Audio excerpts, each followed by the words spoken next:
नमस्कार, जय हिंद, जय भारत बच्चों। बच्चों, आज की कक्षा में हम कर रहे हैं कक्षा 6 और गणित विषय है बच्चों। गणित प्रकाश की पाठ्य पुस्तक में हम अध्याय 10 कर रहे हैं। अध्याय 10 का नाम है बच्चों शून्य के दूसरी ओर। तो इस अध्याय में हम बहुत कुछ पहले कर चुके हैं। तो आज हम इसके पेज नंबर 261 पे हैं। तो इससे पहले अगर आपने नहीं किया तो आपको ऊपर लिंक मिल जाएगा वीडियो में, वहाँ से आप पूरी प्लेलिस्ट में जाइए और वहाँ से आप कर सकते हैं। तो आज की कक्षा में हम तापमान के बारे में पढ़ रहे हैं। तापमान,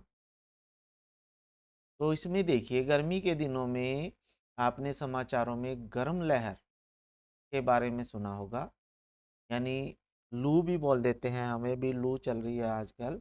तो जिसके फलस्वरूप आपको बहुत अधिक गर्मी लगती है। क्या आप बता सकते हैं कि उस समय तापमान क्या होता होगा? सर्दी के दिनों में तापमान ज़्यादा ठंडा रहता है। तो विगत वर्ष आपके क्षेत्र में गर्मियों का अधिकतम तापमान तथा गर्मियों का न्यूनतम तापमान क्या अंकित किया था, पता लगाइए।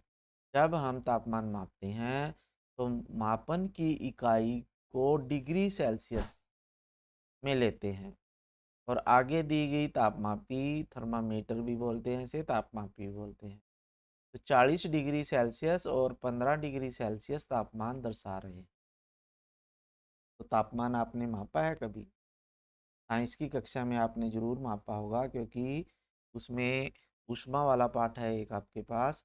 तो वहाँ पे आपने थर्मामीटर का ज़रूर देखा हो। तो इसमें देखिए बच्चों, ये जैसे हमारे पास ये तापमापी दिया गया है साइड में, ठीक है। इसमें ये पारा होता है रेड कलर का, और जैसे जैसे गर्मी बढ़ती है तो ये पारा ऊपर चलता जाता है। जैसे ये 40 तक है तो इसमें तापमान 40 डिग्री सेल्सियस दर्शाया गया है। और ये 0 डिग्री है, और ये 0 से नीचे नेगेटिव में है, -10 डिग्री सेल्सियस, -20। तो जब बहुत ज़्यादा ठंड पड़ती है तो ये पारा नीचे आ जाता है बच्चों, ठंडा होके, और 0 डिग्री पे से नीचे जब तापमान आता है तो वहाँ पे बर्फ़ गिरनी शुरू हो जाती है। तो वहाँ बहुत ज़्यादा ठंड होती है। तो माइनस में तापमान उन स्थानों पे होता है जहाँ पे बहुत ज़्यादा ठंड पड़ी होती हो। और 40 से ऊपर जब तापमान जाता है, 45 डिग्री तक जाता है, बहुत ज़्यादा गर्मी हो जाती है।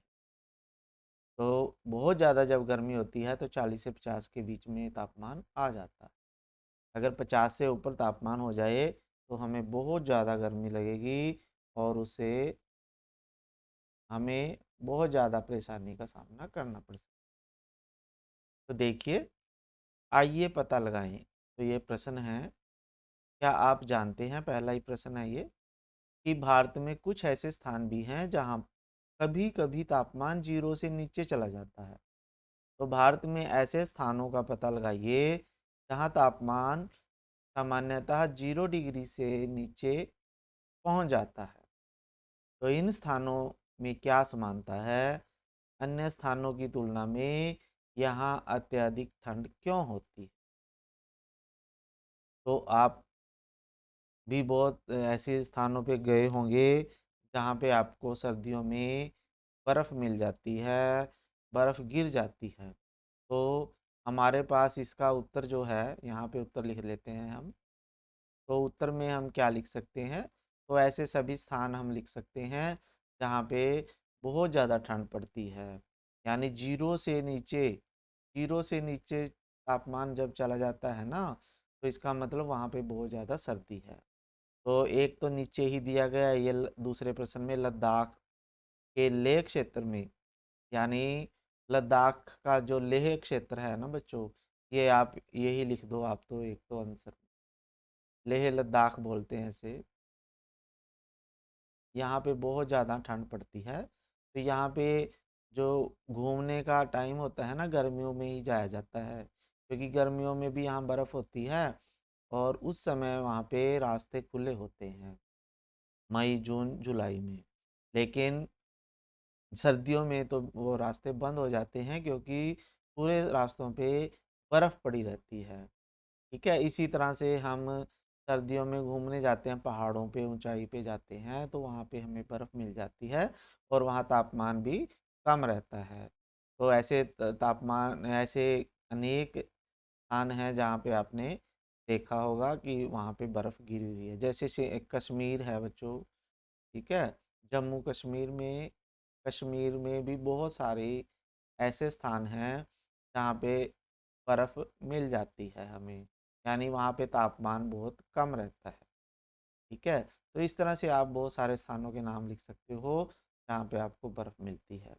और ये कहते हैं कि अन्य स्थानों की तुलना में यहाँ ठंड अधिक क्यों होती है? क्योंकि ये अधिक ऊंचाई पे हैं, क्योंकि ये ऊंचाई पे हैं बच्चों, ठीक है? ऊंचाई पर हैं ये बहुत ज़्यादा, और ऊंचाई पे तापमान कम हो जाता है और इसलिए वहाँ पे बर्फ़ पड़ी रहती है, अधिक ठंड होती है। तो इस तरह से आप लिख सकते हैं। फिर सेकंड क्वेश्चन पे चलते हैं। तो सेकंड क्वेश्चन पे ये कह रहा है कि लद्दाख के क्षेत्र में, ये दूसरा प्रश्न है, लद्दाख के लेह क्षेत्र में सर्दी के समय अत्यधिक ठंड हो जाती है। तो नीचे दी गई सारणी को देखिए, यह लेह के नवंबर माह के एक दिन के विभिन्न समय के तापमान को दर्शाता है। तो साथ दिन और रात के समय सही समय के साथ संबंधित तापमान का मिलान करिए। तो ये मिलान करना है, हमें हमें देखना है, ये लेह लद्दाख का तापमान है बच्चों, ठीक है? तो ये तापमान है जैसे, और ये समय दिया गया है। तो इसमें तापमान में हमने मिलान करना है। जैसे 14 डिग्री सेल्सियस तापमान है, तो 14 डिग्री सेल्सियस दिन के समय का तापमान होगा जब वहाँ पे ज़्यादा धूप खिली होगी। तो 14 डिग्री सेल्सियस किस समय धूप खिली होगी? 2 बजे, यानी दोपहर के 2 बजे। तो 2 PM जो है वो हम इसके साथ मिला सकते हैं, यानी जब 2 बज रहे होंगे तो उस समय पे ये तापमान 14 डिग्री होगा। फिर सुबह के 11 बजे 8 डिग्री तापमान थोड़ा कम है 14 से, यानी ठंड पड़ रही है, यहाँ पे थोड़ी ठंड बढ़ गई है। तो इसका मतलब वो सुबह के 11 बजे का तापमान होगा, यानी सुबह 11 बजे भी वहाँ पे ठंड होगी 8 डिग्री टेम्परेचर पे। फिर -2 डिग्री सेल्सियस आ गया, अब ये तो जीरो से भी नीचे चला गया, अब वहाँ पे बर्फ़ गिरनी शुरू हो गई होगी। तो वो किस समय होगा बच्चों?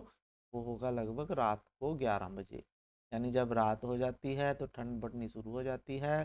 तो ये रात को 11 PM, PM का मतलब रात को 11 बजे, ठीक है? और यहाँ पे PM दोपहर के 2 बजे है बच्चों, और ये 11 AM का मतलब सुबह के, ठीक है, 11 बजे। अब ये सुबह के, रात के, यानी 1 बजे, रात को 1 बजे के बाद जो 2 बजे आते हैं तो वो 2 AM होता है। तो उस समय बहुत ज़्यादा सर्दी पड़ जाती है वहाँ पे, और फिर वो तापमान जो है -4 डिग्री तक पहुँच जाता होगा। तो ये इस तरह से तापमान दिए गए हैं और ये आपने मिलान करने थे, तो हमने ये मिलान कर दिए, तो आप इसको कर लेना, ठीक है? तो इसी तरह से हम देख सकते हैं। तो आपने जो है, आप अपने अध्यापक से विद्यार्थियों के साथ तापमापी और तापमान कैसे मापते हैं इस पर चर्चा करें। कक्षा कक्ष में तापमापी लेकर आएं और गर्म और ठंडे पानी का तापमान मापकर विद्यार्थियों को दर्शाएं। यानी आप सभी अपने अध्यापक की सहायता से तापमान माप सकते हैं। विद्यालय में तापमापी होते हैं तो उनसे आप गर्म पानी का और ठंडे पानी का तापमान माप के देखें। तो बच्चों को बताएं कि तापमापी पर 0 डिग्री के नीचे की संख्याएं भी अंकित हैं, यानी वो माइनस की संख्याएं हैं। और 0 डिग्री पर जो तापमान है वो क्या दर्शाता है कि पानी का जमाव बिंदु है। ये जमाव बिंदु का मतलब है कि पानी बर्फ़ में बनना शुरू हो जाता है। पानी का बर्फ़ बनना शुरू हो जाता है जब तापमान 0 डिग्री या उससे कम हो जाता है, ठीक है? तो ये आपने करना है बच्चों। आज की कक्षा में इतना ही करेंगे। नेक्स्ट कक्षा में हम करेंगे बच्चों 10.4 पूर्णांकों के साथ अन्वेषण। यानी पूर्णांक संख्याओं के साथ हम क्या-क्या खेल सकते हैं। एक ग्रिड दिए गए हैं हमारे पास, वो हम पूरे करने की कोशिश करेंगे नेक्स्ट वीडियो। ठीक है बच्चों, फिर मिलेंगे अगली कक्षा में, तब तक के लिए धन्यवाद बच्चों। जय हिंद, जय भारत।